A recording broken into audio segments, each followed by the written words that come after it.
இயேசுவின் பாடுகள் தியானம். அன்பான ஆண்டவராகிய இயேசுவே, எங்கள் இரட்சிப்பிற்காக நீர் அனுபவித்த பாடுகளை தியானிக்கிறோம். உமது தியாக அன்பை புரிந்து கொண்டு மனம் திரும்பி வாழ எங்களுக்கு கிருபை தாரும். ஆமேன். கெத்செமனியில் வேதனை.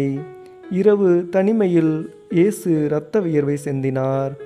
அப்பா, என் சித்தம் அல்ல, உமது சித்தம் நிறைவேறட்டும் என்று ஜெபித்தார். தியானம். எங்கள் பயம், மன அழுத்தம், கவலைகள் அனைத்தையும் கடவுளிடம் ஒப்படைக்கின்றோமா? 2. கைது மற்றும் விசாரணை.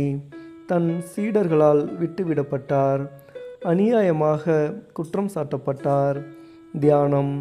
நாம் உண்மைக்காக நிற்கின்றோமா? அநியாயம் நடந்தால் அமைதியாக இருக்கின்றோமா? சிந்திப்போம்.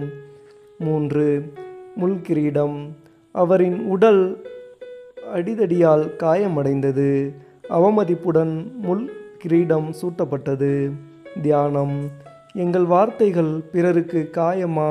அவரின் காயங்கள் எங்கள் குணமாக்கலாகட்டும்.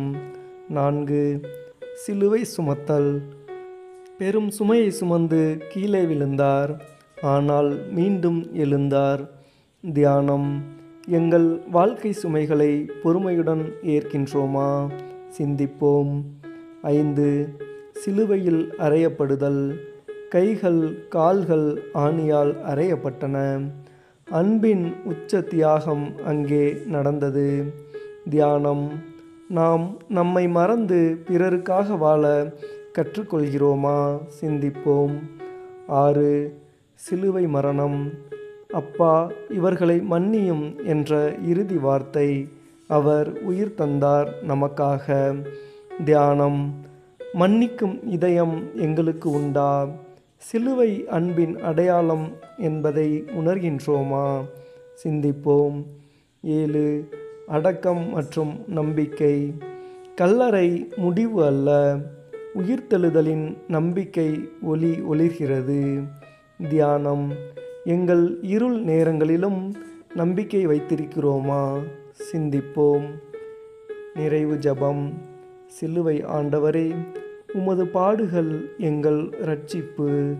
எங்கள் பாவங்களை மன்னித்து உமது அன்பில் வாழ எங்களுக்கு கற்றுக் கொடுக்கும். சிலுவையின் பாதையில் உம்மை பின்பற்றி உயிர்த்தெழுதலின் மகிமையை அடைய எங்களுக்கு அருள் தாரும். ஆமேன்.